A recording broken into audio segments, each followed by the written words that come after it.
Welcome everyone. I'm Ilya Kormels. So COVID-19 has an enormous impact on all of us, and it's still not over. Here in the Netherlands, we actually entered a new lockdown yesterday. So that makes the goal of the GCCR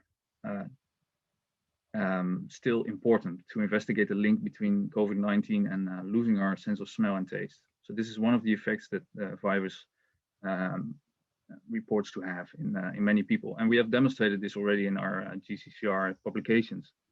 Fortunately, many people seem to spontaneously recover, but a big part of the patients that suffer for a very long time. So estimates indicate that up to a quarter of those with COVID-19 suffer from smell loss, will recover slowly or not at all. So with this webinar, we wanted to give a brief overview of what treatments are currently available now and what lies ahead. So today we have lined up 4 experts to talk about this, and I want to invite you all to submit your questions during the presentations via the chat. We will first start with Thomas Hummel, who probably does not really require an introduction, but who runs the Smell and Taste Clinic at the Technische University in Dresden. He has a long publication record on treating disorders of smell and taste.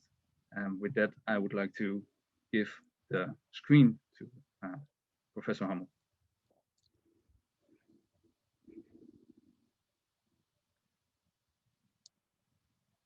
Thomas, you're muted. I'm sorry. So thanks Ilya and Caroline and Danny for inviting me here. It's really a pleasure to talk here. I recognize I have only 10 minutes, so I try to be short and talk about treatment of post-viral olfactory loss. What can we do? First of all, we can counsel our patients, and assuming that corona or COVID-19 associated olfactory loss bears some similarities to traditional post-viral olfactory loss, it's likely to assume that remaining olfactory function relates to the outcome of the olfactory loss. So the better olfactory function, the better in the end also the recovery. Age is typically a major factor. If people are older than 70, then recovery from post-viral olfactory loss is possible, but it's much less than with people under the age of 40. The longer the duration of the loss is, the less likely that recovery will take place or that recovery will be complete. Smoking is a negative factor in that. And parosmia, there's some indications that parosmia is positive in terms of recovery. So talking to patients about that also helps them to bear with the parosmia, which can be extremely disturbing and disturbing. But if people recognize that there are better chances for recovery when there are parosmic circumstances around, then this may help them to get over that. So what might work? There are a couple of studies that have been published in the past. There's like one on insulin, one on alpha-lipoic acid, a Japanese study on Toki Shakuyaku-san, so on theophylline, on omega-3, so thanks Caroline, corticosteroids. And this is like all these studies, they are question marks behind them. So one of these studies, like the insulin study, that has not was small samples, has not been really tried in patients. The alpha-lipoic acid was an unblinded study, so it has been dormant for some time, and it might be worthwhile to revive that again. So some people try it, but it would be nice to see a double-blind study on it. The Japanese report tremendous success with Tokishaku-Yaku-san. But I know that there's a major double-blind study, multicentric study on the way to test that. So the theophylline has been tried mostly by one center, by Dr. Henkin in Washington, but the studies have also not been blinded, and I think there's some bias there in reporting. The omega-3 study, there's one study on post-operative patients. We're currently trying that out in patients with post-viral olfactory loss in a controlled study also. And then there's the question about corticosteroids. So the World Health Organization, there is one study saying in mild COVID-19 corticosteroids, they increase mortality. So this is systemically applied currently would be a mistake. If the question is what's happening locally, and we haven't done that. We also haven't done it in the past. And I know some people tried it, but there's no good study that would show that topical steroids would be of help. I'll come to that later. Also, the studies that have been tried, they are flawed by the way of, or like they have a problem in terms of the application of the steroids. So what else could be there? There's one study that has been published in 2005 by a Greek group, Panagiotopoulos and colleagues, about sodium citrate buffer. So they had great results here. If you look at these, from 30 patients, they had 97 patients who had improved scores, and a total of 74 also experienced olfactory improvement. We tried that in a couple of studies to follow that up, actually in 3 studies, that one of them also together with Carl Philpott. And what we found here is basically the results were, So there was something there, but not really convincing what we found in terms of results. There was one thing, though, that I would like to mention here is in the last study, we found that sodium citrate buffer produced a tremendous decrease in phantosmia. So that was sort of something unexpected that it hadn't in that study, but it was highly significant. So we found here that when people were treated with sodium citrate buffer on one side of the nasal cavity, phantosmia was dramatically reduced after 2 weeks after application. So this is about to be published very soon, and so I just wanted to mention it here. That's one thing that could also be possible in COVID-19, post-viral olfactory loss. We tried that in patients with traditional post-viral olfactory loss that was topical vitamin A. So based on studies, we also, Nancy Rawson was involved and others, showing that vitamin A is helpful, or retinoic acid is helpful in the regeneration of olfactory receptor neurons. So we tried that topically in patients, and what we found here is that basically that in the group who tried the vitamin A, so the retinoic acid, 37% of the patients recovered over a period of a little bit more than 8 months, compared to controls where only 23% of the patients recovered. So there was significant improvement under use of retinoic acid. There's one issue, though, that relates to the application of these drops or nasal spray. That's why I was sort of skeptical about the use of corticosteroids in post-viral olfactory loss that have been tried so far. So if you look at these older publications, for instance, from this Scottish group, from Cobber and colleagues, they looked at the distribution of drops within the nasal cavity. And what they found here is that when you apply the drops in these various positions, or even in a muffled Mecca position or in the head down position, you find that the drops only reach the middle turbinate. So they don't get higher up to the olfactory cleft, or the bulk of the drops is ending up there. And it's similar to nasal sprays. So if you use nasal sprays and apply them to the nasal cavity, most of it is ending up at the level of the lower turbinate or at the middle turbinate. Very little is getting up to the olfactory cleft. So the reason behind it is that because the nose is a filter system and it filters out in its grandiose way those nasal sprays that you apply here at the nostril. So application is difficult. And one workaround would be the kaiteki position, at least for nasal drops. If you do that, and if people lie on a side with the head like tilted and their chin pointing towards the ceiling, if you apply the drops in that position, you'll find that the drops actually, we had the blue drops, blue color, that actually gets up to the olfactory cleft. We had similar experience with nasal spray, where I applied a long applicator so that we reach beyond the inferior turbinate, and then we can apply stuff like color or steroids or whatever to the olfactory cleft. So what else can we do to improve olfactory function? And here I would like to touch upon olfactory training, like systematic exposure to odors. So here the advice is not that people should smell as many odors as they can, but the advice is that they should sniff 4 different odors 2 times a day for 30 seconds, 20 to 30 seconds each odor, and do that for a longer period of time, not just for a week, but actually for a couple of months, or in some of our patients, we have it for 1 year.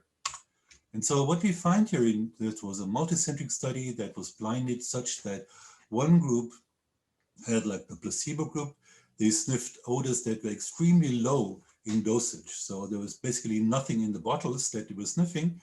And this was the trajectory that they had. So these are the red symbols.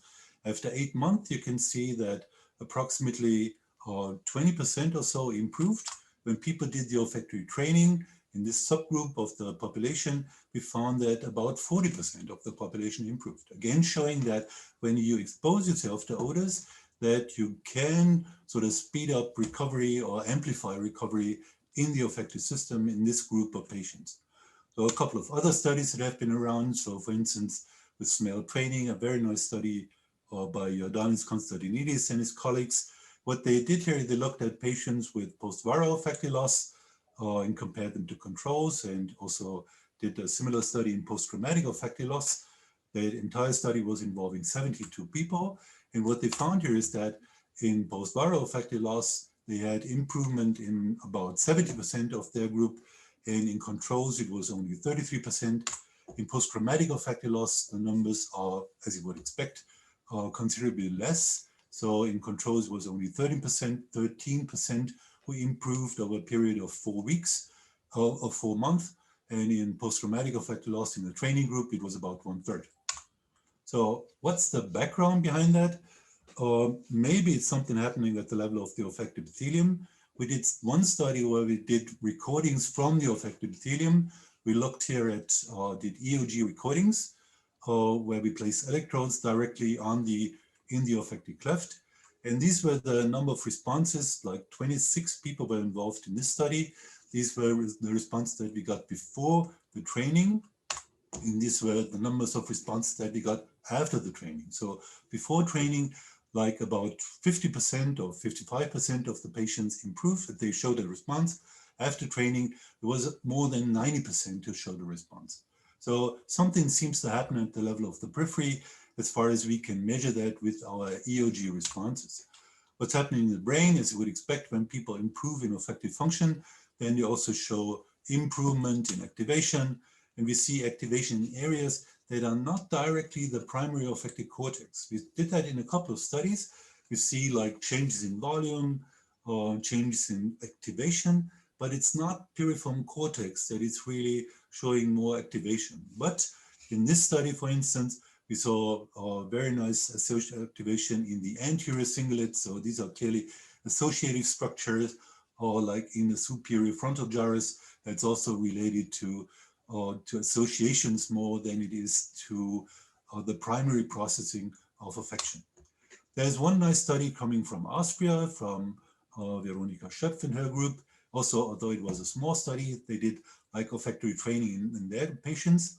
And what they found was that after 12 weeks of training, the connectivity in the brain significantly improved in their patients. So taken together, these studies seem to indicate that olfactory training seems to be helpful in post-viral olfactory loss. At least it amplifies the number, the improvement in these patients. So, thank you. Thanks for listening.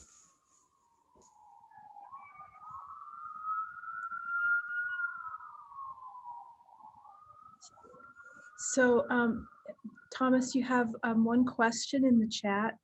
So I'll read this. This is from Tamara.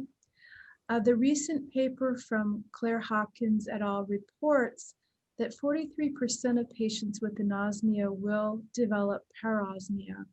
Why do these people develop parosmia when others recover without it? That's a very good question, and I must say I do not know the answer, so no idea. But these patients with parosmia, they seem to recover fast. They seem to have an advantage when it comes to recovery. So that's the other thing that we can report clinically. On the other hand, we also see that patients with parosmia, they have smaller olfactory bulbs. So if you take people with hyperosmia and both groups, they have the same level of hyperosmia. If you look at people with hyperosmia and paraosmia and compare them to people with hyperosmia only, people with hyperosmia and paraosmia, they have smaller effective bowel volumes compared to people with hyperosmia only. So there are two studies showing that. You may also ask, what does that mean? So you could think about filtering at the level of the olfactory bulb so that there are fewer synapses in there and fewer connections. So like this may produce like this misperceptions of odors. So we have a couple more questions. Thomas, what can you say about % of people where smell recovers from COVID virus compared to the flu or other rhinoviruses? That's also a very good question. And again, the answer is we don't know, because from other viruses, we have no data. So we don't know how many people really, after an influenza infection, do show olfactory loss. So there are no clear numbers out there, at least not to my knowledge. And so we cannot really compare it. So how many people after COVID-19 associated olfactory loss will improve? This is like, you know the numbers, it's like it's 80 to 95% who will show an improvement. When you look at olfactory function in people who had classical olfactory loss and compare them to corona or COVID-19 associated olfactory loss, we did such a study, which is about to be published or is already in press. Then we see that people with classical olfactory, post-viral olfactory loss, they have a lower olfactory function compared to people with COVID-19 associated olfactory loss. So in the interest of time, there are other questions that we'll hopefully get to at the end, but in the interest of time, I'll turn it over to Ilya to introduce our next speaker. All right, so our second speaker is Dr. Jonathan Overdevest. Probably a very Dutch pronunciation of your name, who works at Columbia University Medical Center, if that's correct. So he specializes on therapies and procedures that restore sinonasal function. Jonathan, please. Perfect. Well, thank you for the introduction. A very challenging act to follow, because I think a lot of my clinical strategies at this point are all based on studies done by and performed by Dr. Hummel's team. And so, you know, far from the expert here, this has been more of a baptism by fire, just living in kind of the epicenter initially in the United States and adapting to some of the changes here. In addition to pairing that with an interest in olfaction that developed due to some of the foundational research and from the basic science realm that had occurred at Columbia with Richard Axel and Linda Buck. But since then, this has been converted almost entirely to a post-viral assessment following the unfolding of COVID and the way it impacted New York City in early spring. So in general, I wish that there was a silver bullet in terms of a clinical strategy at this point that we would be providing for all our patients, but I don't have that fail-safe intervention at the moment. But what I do have is what I've developed in somewhat of a three-step strategy clinically that's organized around the wisdom from many of the other leaders in this field that are oftentimes and probably on this call. I haven't been able to see all the faces on here, but I imagine many of the studies reflect some of the work that they've done throughout their careers. But I've tried to integrate it into this three-step strategy to be able to help patients and to provide them with an outlet, to be able to have access to someone that's interested in this, and to be able to provide some clinical strategies. So essentially the three steps that I've been using are: 1, surveying the scene; 2, getting the facts and providing the facts; and 3, setting expectations, yet emanating hope. And I think that there was a nice overview that was published by Drs. Woodcroft and Hummel in the beginning of the pandemic, kind of in May, that was in JAMA. There was kind of a nice clinical strategy overview for anyone that's interested in this, for any clinicians that are listening into our current webinar. But if we start with the first step, surveying the scene, I mean this both figuratively and literally. We need to really gauge where the patient is in this process to understand their baseline level of understanding and their overall level of coping with their current changes in chemosensory function. So we need to do that both objectively and qualitatively. So this intake process that we're using captures this data, noting about their onset of olfactory change, their COVID history, duration of symptoms, defining their chemosensory impairment, it's both status and severity, overall impact on their nutritional state, and their quality of life impact, whether or not they have an occupation that's been profoundly impacted by this, or whether it's something that's been more of a quality of life issue. we're also really trying to dig into what their current patient's awareness is. And I still, to this day, with a number of patients, even in this morning's clinic, have individuals that have not tapped into a lot of the resources that are available on the internet, that are just not aware of olfactory training and the like. So this is really important to level with the patient, to get their point of view and to really come in and not be redundant with the information we're providing, because our time is limited in the clinical setting, but also to be able to pair them with the amount of data that is available.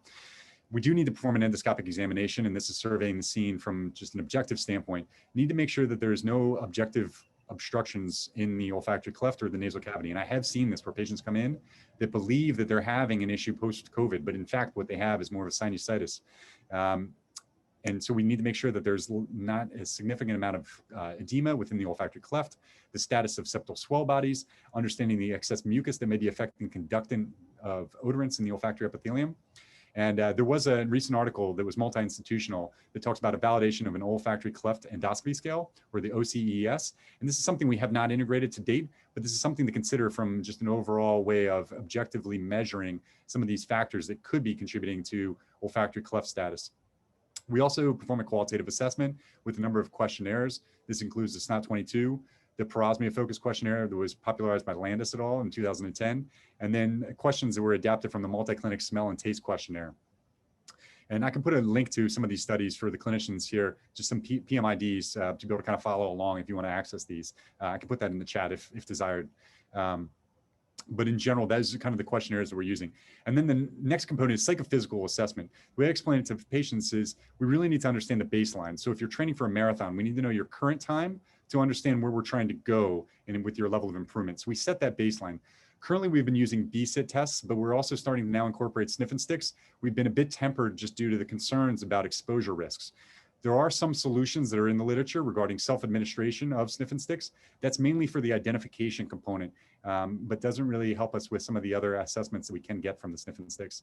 And Dr. Yen, who's on this call and who I had the fortune of going to fellowship with, was able to put out a study that correlates the VAS, so the visual analog scale of olfactory loss, with BSIT testing. And so that has been important. Now, the second step of what we've been using is getting the facts and providing the facts. And this is providing that background information for patients. We've started to rule out other causes of smell loss. This is something that is highlighted and we can find with the endoscopy. At times, there may be a need for imaging. We have not been doing that in a widespread manner at this point, just because I don't feel the literature has supported that. That said, there was a nice report talking about smell loss associated with an olfactory cleft meningioma. And so we want to make sure that we're not missing something just because we're on this linear track thinking about post-COVID olfactory changes. And again, just to reiterate, I think there have been some good studies. There have been studies that showed at least 70% of patients showing olfactory cleft opacification. That was a recent publication that came out looking at MRI studies.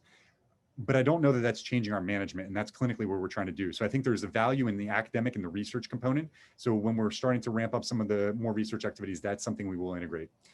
And then we're really drawing upon our experiences with post-viral olfactory dysfunction for counseling. So a lot of the studies that have been put out, including some of the characteristics of olfactory disorders, to be able to convey these to patients, what they're not feeling is something that's isolated. A lot of what I use has been drawn from Hummel and Hummel's paper, talking about the recovery rates higher for post-viral olfactory dysfunction compared to other levels of olfactory loss. And we are seeing this with some of our early patients that have come in that have been on olfactory training.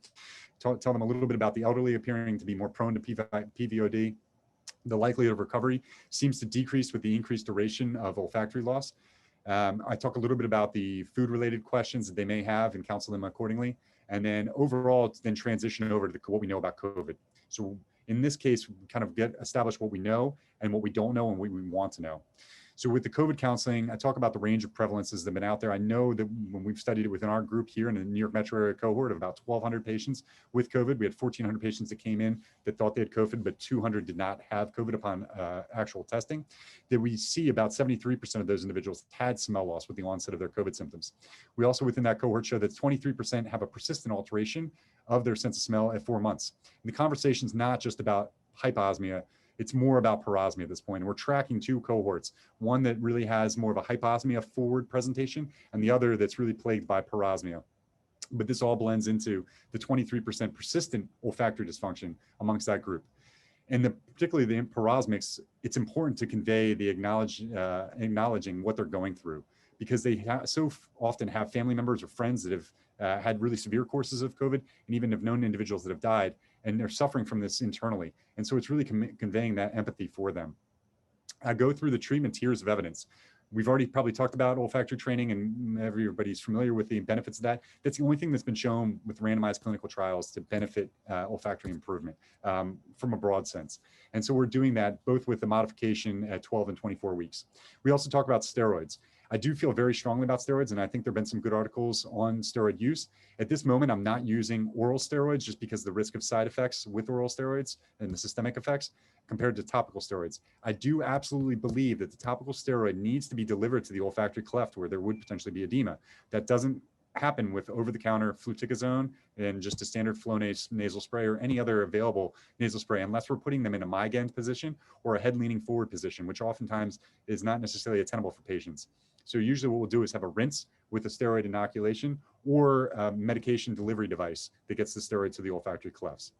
And so I encourage patients to use this. We also do discuss some of the benefits, and we do, I think, have touched on the trial that just recently came out that showed the betamethasone rinse with the ambroxol and the rhinazine. The cohort that received that, it was very small, but those that received that and an oral steroid seem to have much better recovery than their control counterparts.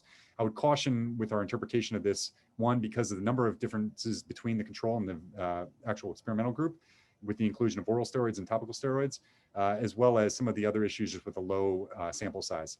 But I do believe the topical steroids are beneficial when we're using them. Oral supplementation, I encourage them to review. This is an option, and this is something I don't prescribe for them, but the omega-3s, vitamin D, vitamin A, ginkgo biloba, all these are available, but the level of evidence is quite low at this point, particularly for post-viral olfactory dysfunction. And it's something that I give them the option of, and I make them aware of the availability, but I don't necessarily encourage it. And then finally, we talk a little bit about some alternative medications, acupuncture, massage, and then the advancements, which we're going to get into today, talking about intranasal theophylline that's been spearheaded by Dr. Robert Henkin, talk about platelet-rich plasma, which Dr. Yan will introduce you to today, and then the real grail of stem cell therapy, and Dr. Goldstein is going to go into that today. But these, among others, are kind of things that are on the horizon. And then finally, the third step is setting expectations and yet emanating hope.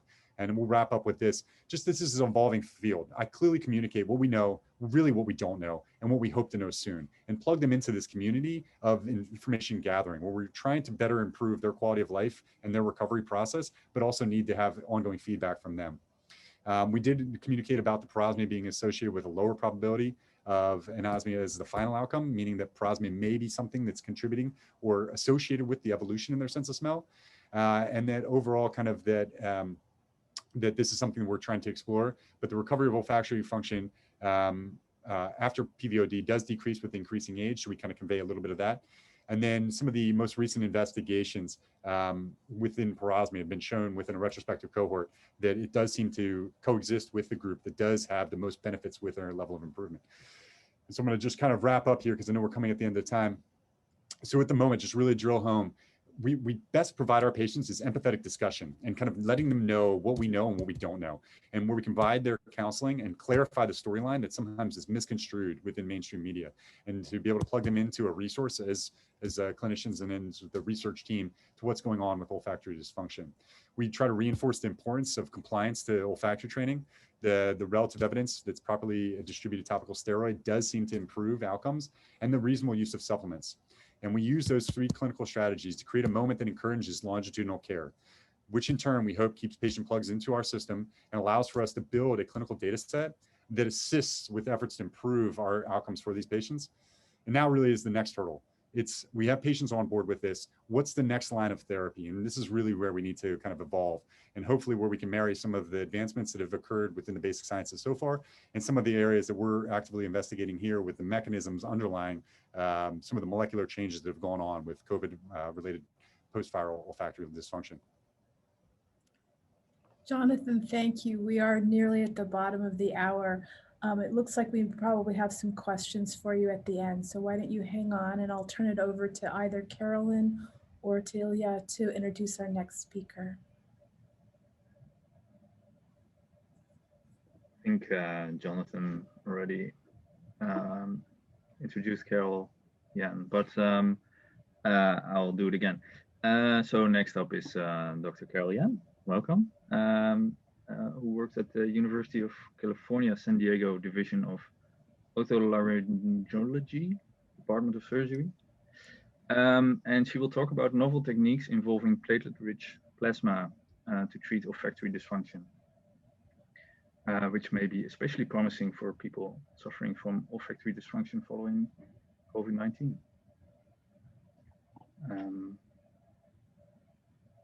Great. Thank you so much, Ilya, and to the GCCR webinar organizers for inviting me to give this talk today. It's really an honor to be here among some of the other speakers as well, familiar faces. So I've been asked to talk a little bit about a pilot study that we did when I was a fellow at Stanford University with my mentor, Dr. Zara Patel. And it's the use of platelet-rich plasma for the treatment of olfactory dysfunction.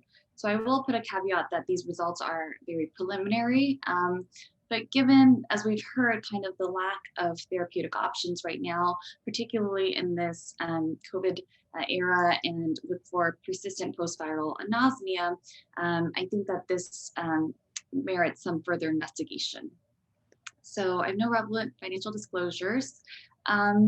So we had heard from Dr. Hummel, Dr. Overdevest, the therapeutic options are quite limited for persistent post-viral COVID-19, also a related olfactory dysfunction. And as a clinician and rhinologist myself, I tell my patients to pursue olfactory training. I'm also a big proponent of topical steroid nasal irrigation. So it's something that we commonly use as rhinologists, and they do show efficacy in delivery to the olfactory cleft. So I do have all my COVID-19 patients start with those two therapies. Some of the other therapies mentioned as well are a little bit less investigated, particularly with COVID-19, but I tell them that these are some of the other options as well.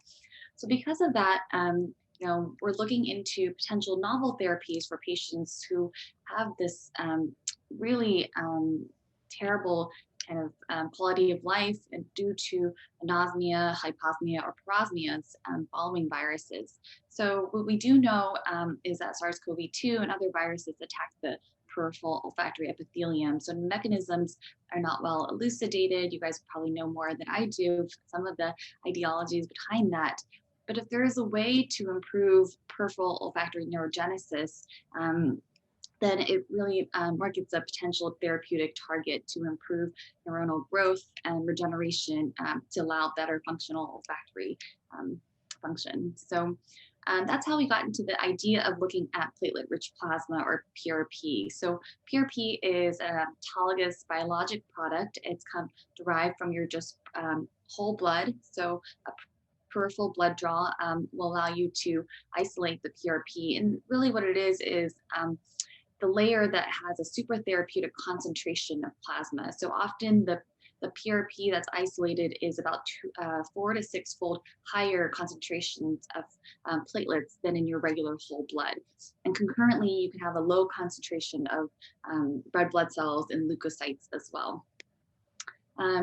The significance is that PRP relies on the platelet activation and the super therapeutic concentrations of platelets. And platelets are known to have a lot of different growth factors, including PDGF, VEGF, amongst which have been found to show, at least in preclinical models, improvements in olfactory neurogenesis. So the exact biologic mechanism by which PRP promotes tissue repair and peripheral neurogenesis actually is unknown, but they think it's related to the positive growth factors for neurogenesis as well as anti-inflammatory properties. So that's definitely an area of further research that's needed. We found that in other peripheral neurogenesis or other peripheral neuropathies, in preclinical models and clinical models, there has been shown to have some promise with PRP. So looking at a rabbit model in PRP, they found improved axonal growth.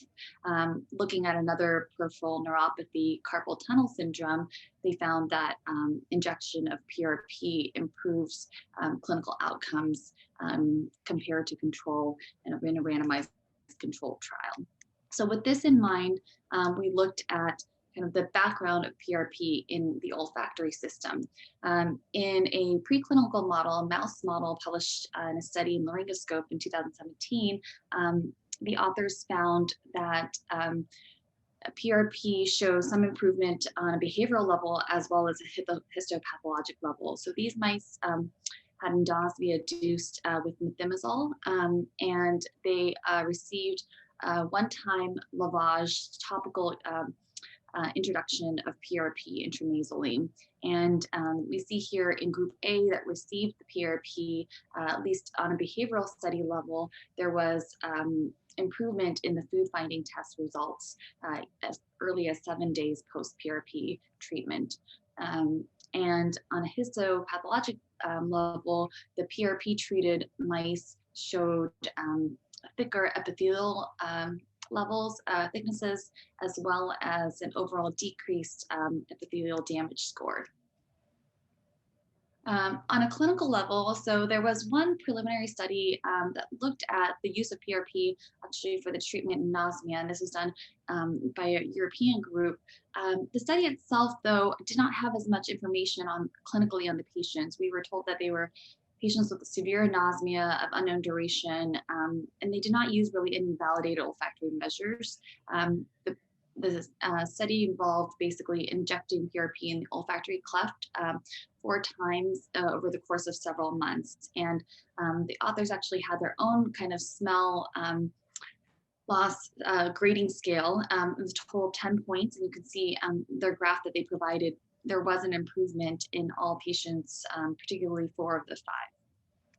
So with that in mind, Dr. Patel and I proceeded to conduct our own pilot study looking at really assessing the safety and even potential efficacy of PRP in our patients with non-sinonasal disease loss. So this was not targeted specifically at post-viral patients. Ultimately, 5 of the 7 patients that we enrolled had post-viral nausea. So our criteria was that these patients had to have loss of smell for at least 6 months. So, there's so much talk about spontaneous regeneration of nerves and as well as improvement of olfactory function that we didn't want to confuse spontaneous improvement, particularly in a single-arm study with efficacy. So these patients had a loss of 6 months, but because we're looking at potential for neuronal regrowth and regeneration, we capped it at a 12-month loss. So the patients that were enrolled had a quantifiable loss on upset testing initially and normal radiographic scans. And importantly, they actually tried topical steroid irrigations as well as olfactory training for at least 3 months without any improvement. So we actually then utilized sniff-in sticks, which has just a better granularity at the different types of olfactory losses, and measured these patients by sniff-in stick scores at baseline and 1 month and 3 months post-treatment. So peripheral blood was drawn from these patients. This is an in-office procedure. It takes about 30 minutes or so, and their blood is spun down to isolate the platelet-rich plasma, and about 1 ml of platelet-rich plasma is injected on each side of the olfactory cleft. And we enrolled 7 patients. You can see on endoscopic imaging kind of where we're injecting it. We're targeting an area where we know are rich in the epithelial, olfactory epithelium, just behind the anterior head of the middle turbinate. Interestingly, all the patients were female, and just happened to be the people that came in and were enrolled that met criteria. So 5 of them, like I mentioned, were post-viral loss, and their upset ranged from initially 7 to 28. And what we did find was, importantly, there was no adverse outcomes in the therapy. So you can imagine for injecting an unknown substance into their nose, whether the injection alone might cause decreases of smell, and that was not so shown. Additionally, there was no intranasal damage as well. Subjectively, all patients reported improvement in their sense of smell at 1 month follow-up visit, and that was sustained at 3 months, although they did not improve further. So to note that this was a one-time injection and one-time therapy. So looking at some of our data on the quantifiable level, so using TDI scores from the sniff-in sticks, we do see an improvement of about 4 points at 3 months compared to at baseline, and that was statistically significant. And then just to share a little bit of the individual data. So of these 7 patients, you kind of see subjectively, they all report a mild improvement, but subjects 1 and 2 started with significant scores that show that they have essentially functional anosmia. And that's a score really less than 16. And so those 2 patients actually did not improve with the treatment of PRP. And the other 5, however, did show improvement. 3 of them reached criteria for normosmia, and 2 of them reached what we consider MCID, or minimally clinically important difference, a threshold that shows that the patient should substantiate a difference clinically, and that's at least a 5.5 point improvement on their TDI scores. So what this tells us is that there is a potential for PRP. Again, this is very preliminary research and pilot study really to assess efficacy and feasibility, but that 5 patients with at least baseline hyposmia, but not functional anosmia, may show an improvement with this one-time injection of PRP. I will note one other clinical study that's been published recently. It's in a study that looked at surgical patients undergoing septoplasty. And so these patients did not have really much baseline smell loss known. So in fact, 84 and 87% of them were normosmic.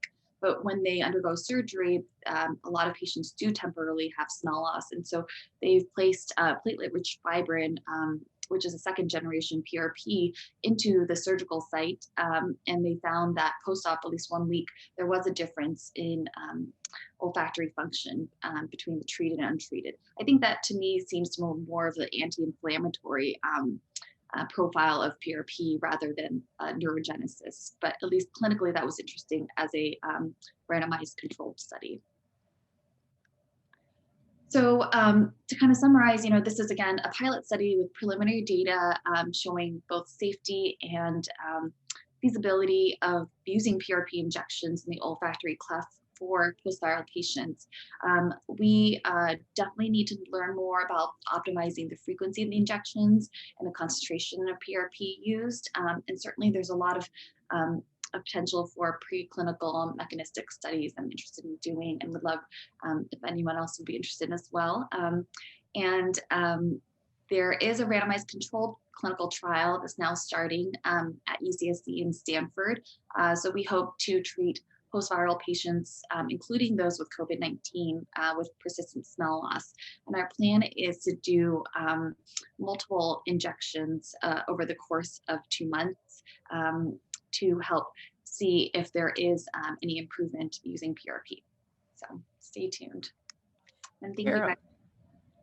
Carol, thank you so much. We do have one quick question before we turn to the next speaker. So Teresa White writes, since cytokines are altered by PRP and are also a problem in severe COVID, is PRP therapy indicated for that type of loss? Yeah, that's a good question. I think there actually is, in speaking to one of the companies that produces the kits for PRP, they're looking into doing a trial, actually, or they may have started in looking at hospitalized COVID patients to target the cytokines. And so I don't know too much about the details of it. I think they're looking at it from a more of a pulmonary function. So certainly there might be some indication for that. Carol, thank you. So I turn it over to Ilya or Carolyn to introduce our final speaker. Yeah, so the final speaker, already the last one, is Bradley Goldstein from Duke University. And he will talk about the very interesting topic of the therapeutic potential of olfactory basal stem cells.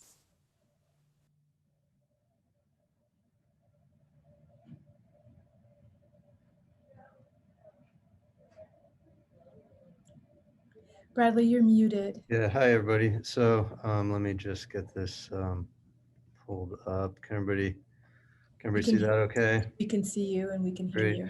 Well, thanks for thanks for inviting me, and pleasure to be part of this and to see such a good turnout. So I was asked to talk about therapeutic potential with olfactory basal cells, and as my former grad student said, I'm that weirdo that just wants to squirt stem cells everywhere, and so perhaps there's some truth to that, but I hope to talk to a little bit more than that. So I'll jump right in. I know we're short on time. So this is, the peripheral organ for smell. We've heard all about the anatomy and what's going on, and a lot of allusions to regeneration and neurogenesis and modulating that. So that's what I want to talk a little bit about. But within the olfactory cleft, it's a pretty limited region in the nose. Obviously, we have our bipolar neurons and the mat of cilia, where odorants bind the receptors, and also the sustentacular cells, which I'll touch on a little bit, which are probably important with COVID, and then of course basal cells.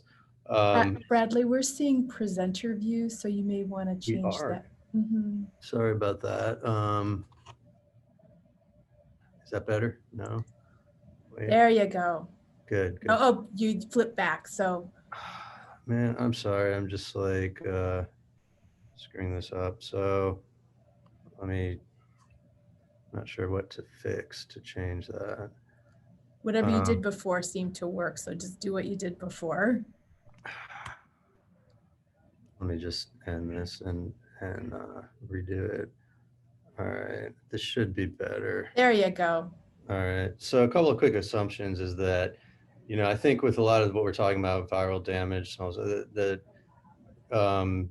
damage is occurring out here in the periphery, in the nose, and I'm not really talking about the bulb, and that obviously strategies to repair this may be helpful. So really quick, I just really like this picture where we targeted a membrane tethered reporter to a subset of olfactory neurons, and you can kind of see this arrangement here. This is a mouse olfactory epithelium, and we can even see the dendritic knobs and proximal cilia. So this is what we're talking about, this epithelium right here.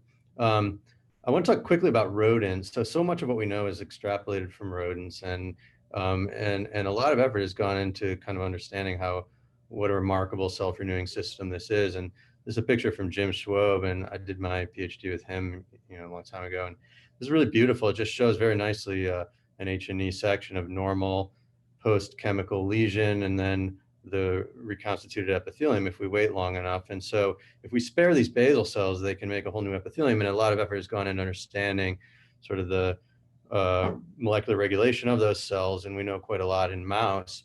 But what about human? And that's what we've kind of been looking into more recently. And so this is a biopsy from human, stained for olfactory neurons in red, and they're very pretty. And we oftentimes see these patches where it's aneuronal and sort of a respiratory epithelium. And so really a lot of questions, how much is this renewal neurogenesis maintained in adult humans, and does damage underlie olfactory disorders, and will that inform our treatment strategies? And so remarkably little has actually been quantified about truly adult human neurogenesis and in the nose. And they, we talk about mice where they're a few months old, and humans are several decades old. And so we kind of wanted to use some new approaches to look more carefully about at some of the neurogenic properties of adult tissue. So we recently published this paper where we use a single cell approach, where we kind of take biopsies, and we can get respiratory and or olfactory epithelium depending on sort of the state of things in the nose and sort of how lucky or unlucky we are when we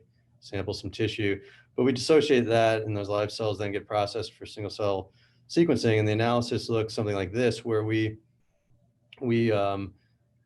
kind of sees lots of cell populations kind of clustered by gene expression similarity, and we can project that into what's called a UMAP plot, which is a dimensionality reduction, where we're looking at things in sort of two-dimensional space. But we see stromal cells, which would be these guys from down here. We see immune cells, of course, and then epithelial populations, which contain respiratory or olfactory neuronal, and we can look into that in some more detail, and I'll share a little of that. So if we focus on the neurogenic populations and some of the important genes that mark those cells, we can see the mature neurons marked by some of the transduction machinery, and we can see immature neurons with different progenitor markers, and then even the undifferentiated progenitor, some of the basal cells, and some of the important genes that are expressed there. So it's reassuring to see, what we're hoping to see, and similar to what we see in mice. And we focus a little bit more, kind of like what we see in mice in some of John Nye's work, that the Mature neurons are marked by G protein subunit GNG13, immature neurons marked more by GNG8. And again, if we focus on some of the basal cell populations that are there, again, some of these basic helix loop helix transcription factors that are very important in neurogenesis are in fact strongly expressed in some of those cells. And again, just kind of comparing human and mouse histologically and validating some of those markers. I'll kind of gloss over that. Additional marker validation. LHX2, of course, is a very important transcription factor, and we see that below the OMP cells. We see double cortin, which is a kind of an interesting marker for immature or differentiating cells, as well as OLIG2, which is pretty strongly expressed in human. If we look carefully at the different basal cell populations, there's certainly P63, the quiescent reserve cells are there, and then kind of suprabasal or proliferative cells, looking at Ki67, kind of present in clusters. And so, as expected, that stuff is maintained. So, we really conclude that, I know I moved through this quickly, but human and mouse, they share a lot of similarities. And using single cell resolution, we can see quite clearly that there is sustained neurogenesis in these people who are, 5 decades old or more. And so we think some of these mouse damage repair models probably are very useful and hopefully can help guide the study of olfactory therapies in kind of a rational way. So, looking specifically at COVID-19, we were part of a collaborative group recently that kind of wanted to get at some of the important questions about which cells are actually infected and potentially damaged. And using some of that single cell data that I just presented and correlating it with a really high quality data set from another group from the respiratory and lower airway, we find that not only those respiratory ciliated cells are certainly targets, in other words, expressing the canonical, really known viral entry genes, but also in olfactory epithelium, it's really the sustentacular cells, and to some extent, maybe some basal cells that express those viral entry genes like ACE2 and TMPRSS2. Looking histologically, sustentacular cells, we do see at the protein level ACE2 and at least a subset of them.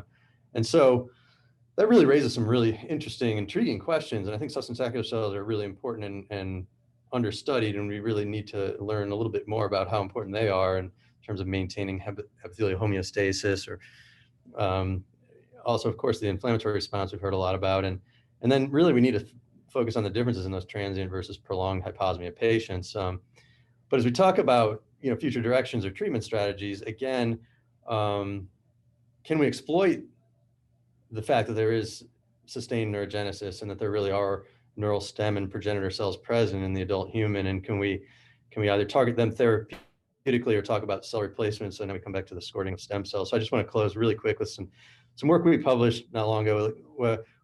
Our lab, Jim Schwab's lab, others have long known that the engraftability, or the presence of an engraftment competent progenitor cell that can be squirted into a lesion mouse's nose and will engraft and actually make neurons is sort of a hallmark of neural competency, and either in acute harvest or in culture expanded models. And so here we're showing, if we engraft cells, we see these engraftment derived GFP labeled neurons forming, and we can follow their axons, look up in the glomerular layer of the bulb, and they're innervating that area, and we can see them scattered across the nose. But really, to look at function, we needed a model that was otherwise hyposmic, and so we worked to generate a mouse model where we could look at an inducible ciliopathy model. So if we stain for the cilia layer at the top of the epithelium and the controls, we see that thick neuronal cilia, and our inducible hyposmia model is ciliopathic, and that's reflected in EOGs. In other words, this is a nice host to test if the cells we're putting in are actually doing anything useful and contributing to perhaps odor responses and odor function. So, and that's sustainable to some extent. So when we do our experiments, this inducible hyposmia mouse model, we engraft cells in that are cilia normal, not ciliopathic, and they engraft and make cilia in the areas where they've engrafted. And when we look with EOGs, the host mice, inducible hyposmia mice that receive cells, actually their EOGs look quite a bit more like the controls. And actually in odor behavior tests, this is an avoidance test, they actually also look more like the controls. So we do think that there's potential there. There's a lot we need to do before we take this to human in terms of identifying the right cell type and considering whether cell-based strategies are useful. But I think, again, focusing on exploiting these progenitors is hopefully going to lead to some new therapeutic strategies down the road. And just want to thank funding and people that have been in my lab back in Miami and also here at Duke and collaborators. So I'll stop there. Thanks. Bradley, thank you so much. I'll take the prerogative of asking a first question. So how do you see the platelet-rich therapy potentially promoting greater stem cell enrichment? Do you think that there's a possibility that it works that way? You're asking me or Carol? Well, ideally, you could both answer that. I mean, is that a potential mechanism? Is that at all possible? I think sure. I mean, as Carol said, it's sort of an undefined medium, right? We don't know exactly what's in platelet-rich plasma, but it's certainly enriched in lots of growth factors. And there's a pretty wealth of literature, at least from rodents, kind of understanding what the growth factor receptors on stem and progenitor cells, differentiating neurons are. And certainly any and all of those things could be modulating those populations if in fact they're there and active. So yeah, I don't know if Carol, if you want to chime in on that. Yeah, I mean, I think you said it just as well as I would.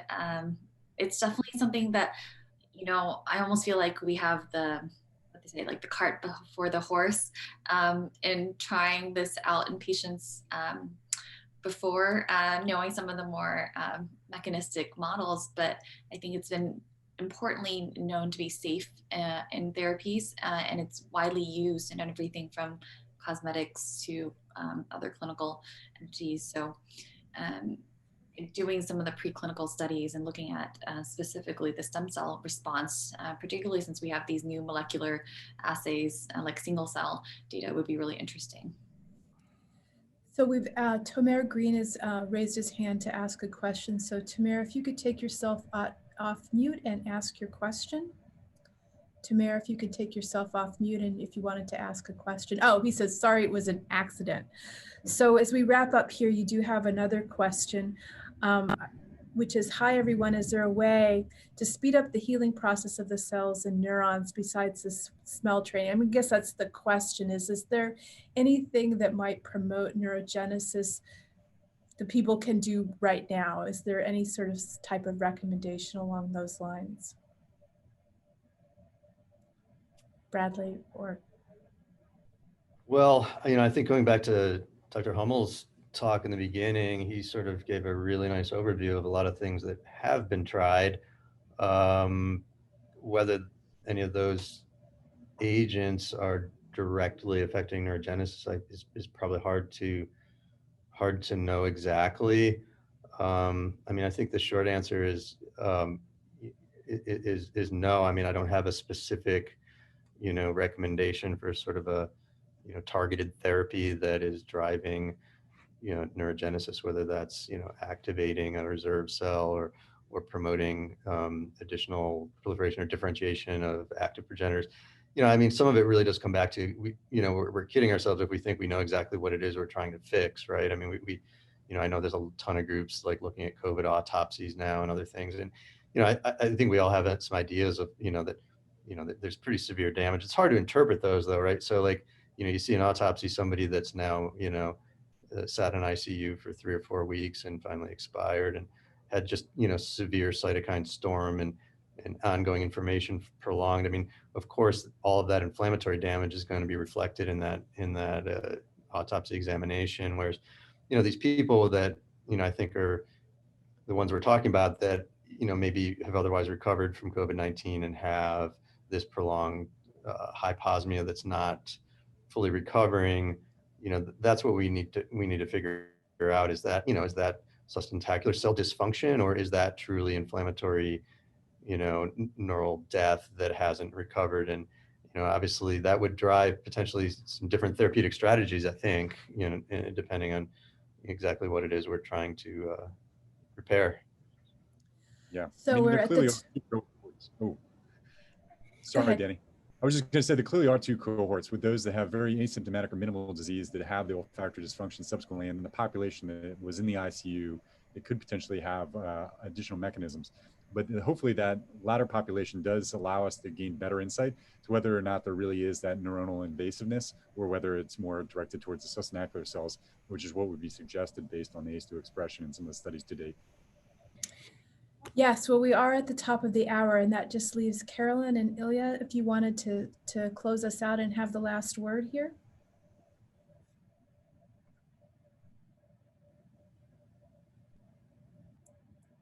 No? Okay, well, I'll take the last word then, just to absolutely thank our speakers and our audience members. It was really, really interesting. I mean, so incredibly timely. I've read estimates and seen estimates that over 1 million people, maybe less, with near permanent or permanent smell loss, and also with the parosmia question. So incredibly timely and incredibly important. And I'm very grateful to all of us and all of you who do this important work. So I just wanted to say thank you, and good afternoon or good evening for some of us. Okay, bye-bye everybody.